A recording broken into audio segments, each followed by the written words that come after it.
नमस्कार, बहुत स्वागत है। सरकारी कर्मचारियों के लिए बड़ी खबर यहाँ पर आपको देखने को मिलेगी। 8वें वेतन आयोग में बड़े बदलाव को लेकर लगातार कर्मचारी और पेंशनर्स ने सरकार को सुझाव दिए हैं। फाइनली इस पर सरकार ने अब उनके सुझावों पर आगे की प्रक्रिया करने का निर्णय लिया है। किन सुझावों के तहत 8वें वेतन आयोग पर बदलाव होने वाले हैं, यह आपको जरूर देखना चाहिए।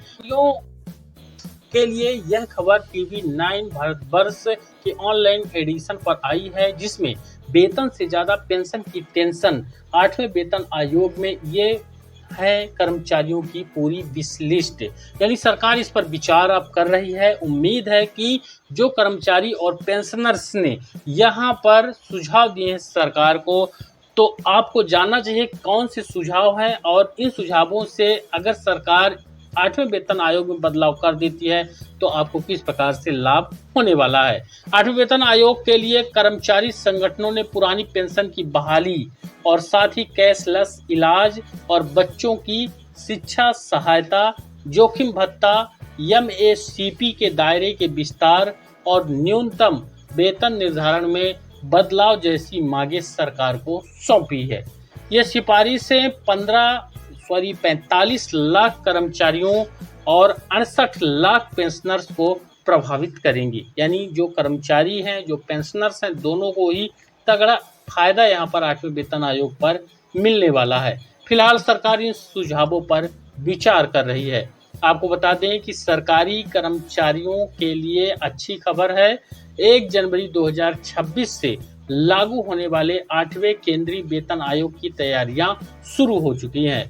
बिजनेस स्टैंडर्ड की एक खबर के मुताबिक कर्मचारी संगठनों ने अपनी मांगों की लंबी चौड़ी एक सूची सरकार को सौंप दी है, जिन्हें ध्यान में रखने की अपील सरकार से की गई है।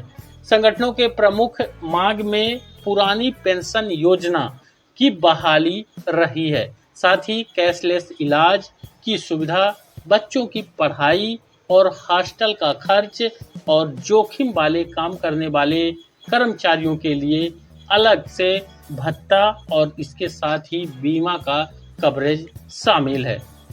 इस आयोग की सिफारिशें करीब 45 लाख कर्मचारियों और 68 लाख पेंशनर्स पर असर डालेंगी, जिनमें रक्षा और अर्धसैनिक बलों के भी लोग शामिल होंगे।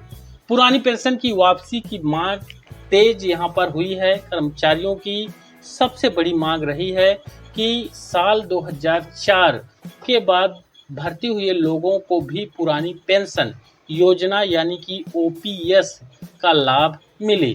अभी उन्हें नई पेंशन योजना यानी कि एनपीएस के तहत पेंशन मिलती है, जो अंशदान पर आधारित है और फायदे कम हैं। कर्मचारी चाहते हैं कि उन्हें भी रिटायरमेंट के बाद तय और सुरक्षित पेंशन मिले, जैसा पहले मिलता था। इसके साथ साथ यह भी कहा गया है कि हर 5 साल में पेंशन की राशि बढ़ाई जाए, साथ ही पुराने नए पेंशनर्स को एक समान पेंशन की राशि मिले।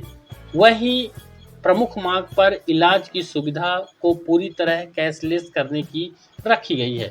इलाज को लेकर भी कर्मचारियों ने कुछ जरूरी बातें रखी हैं। उन्होंने कहा है कि आज भी कई कर्मचारियों और पेंशनर्स को इलाज के लिए जेब से पैसा देना पड़ता है, बाद में रिफंड का लंबा झंझट झेलना पड़ता है।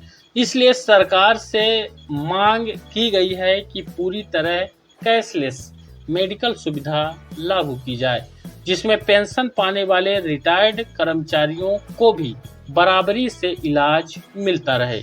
खासतौर पर डाक विभाग के रिटायर्ड कर्मचारियों के लिए व्यवस्था को और बेहतर बनाने की जरूरत यहाँ पर है। साथ ही बच्चों की पढ़ाई पर भी फोकस रहा, तो उनसे लेकर उनकी जो मांगे हैं उसको भी यहाँ पर सरकार की समझ रखी गई है। महंगी होती शिक्षा को देखते हुए कर्मचारी संगठनों ने कहा कि सरकार बच्चों की पढ़ाई का खर्च उठाने में मदद करे। वे चाहते हैं कि सभी कर्मचारियों को बच्चों की पढ़ाई के लिए शिक्षा भत्ता मिले। अगर बच्चा हॉस्टल में रहकर पढ़ाई करता है तो हॉस्टल की सब्सिडी भी दी जाए। यह सहायता पोस्ट ग्रेजुएशन स्तर तक मिलनी चाहिए। ताकि बच्चों की उच्च शिक्षा में कोई रुकावट न आए। साथ ही खतरनाक काम करने वालों को भी यहाँ पर अलग भत्ता की मांग रखी गई है। जो कर्मचारी हथियार, केमिकल, एसिड और विस्फोटक जैसी खतरनाक चीज़ों के निर्माण या फिर भंडारण से जुड़े काम करते हैं, उनके लिए जोखिम भत्ता यानी रिस्क अलावेंस और बीमा सुरक्षा देने की मांग की गई है। इसमें रेलवे के कर्मचारियों के लिए भी खास रिस्क और हार्डशिप अलावेंस की मांग उठाई गई है, ताकि जो लोग रोजाना जोखिम भरे माहौल में काम करते हैं उन्हें उनकी मेहनत और जोखिम के हिसाब से मुआवजा मिले। साथ ही खर्च का नया पैमाना तय करने की तैयारी यहाँ पर है, जिस पर कर्मचारी संगठनों का कहना है कि स्टैंडर्ड कंजप्शन यूनिट यानी कि SCO को 3 से बढ़ा करके 3.6 किया जाए। ये इकाई बताती है कि एक औसत व्यक्ति की रोज की ज़रूरतें कितनी हैं और इसका इस्तेमाल न्यूनतम वेतन और सरकारी खर्च का आधार तय करने में होता है। अगर ये सुझाव मान लिया गया तो सरकारी खर्च में इजाफा और कर्मचारियों के लिए शुरुआती वेतन में ज़्यादा तय यहाँ पर हो सकता है। साथ ही MACP योजना में बदलाव की मांग भी रखी गई है। MACP योजना यानी कि मॉडिफाइड एश्योर्ड कैरियर प्रोग्रेशन एक ऐसी योजना है जिसके तहत उन कर्मचारियों को आर्थिक फायदा मिलता है जिन्हें लंबे समय तक प्रमोशन नहीं मिला। अब कर्मचारी चाहते हैं कि इस योजना का दायरा बढ़ा दिया जाए, जिसमें ग्रामीण डाक सेवक, अर्धसैनिक बलों के जवान और सरकार के अधीन चल रहे स्वायत्त संस्थानों के कर्मचारी भी इस योजना के अंतर्गत शामिल हों। साथ ही कुछ पुराने अप्रासंगिक वेतनमानों को भी खत्म कर उन्हें नए और व्यवहारिक स्केल में मिलाने की बात भी यहाँ पर कही गई है। सुझावों पर मंथन करेगी सरकार। यहाँ पर जो अपडेट है, सरकार ने अभी आयोग का औपचारिक गठन नहीं किया है, लेकिन इसके लिए टर्म्स ऑफ रेफरेंस यानी कि TOR जो कर्मचारियों ने सुझाव दिए हैं, यानी काम का जो दायरा है तय करने की प्रक्रिया शुरू कर दी गई है।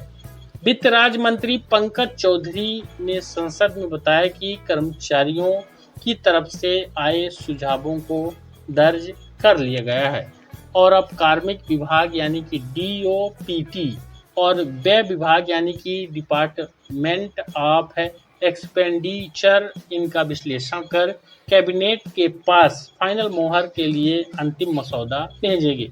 गौरतलब है कि जब साल 2016 में 7वां वेतन आयोग लागू हुआ था तो सरकार पर करीब 1 लाख करोड़ रुपए का अतिरिक्त बोझ पड़ा था। ऐसे में अब सरकार को कर्मचारियों की उम्मीदों और बजट के बीच संतुलन बनाकर चलना पड़ेगा। यह अब तक का सबसे लेटेस्ट और ताज़ा अपडेट आप 8वें वेतन आयोग को लेकर देख रहे हैं। वीडियो को ज़्यादा लाइक और शेयर करिएगा। चैनल पर नए हैं तो सब्सक्राइब भी कर लीजिएगा। धन्यवाद।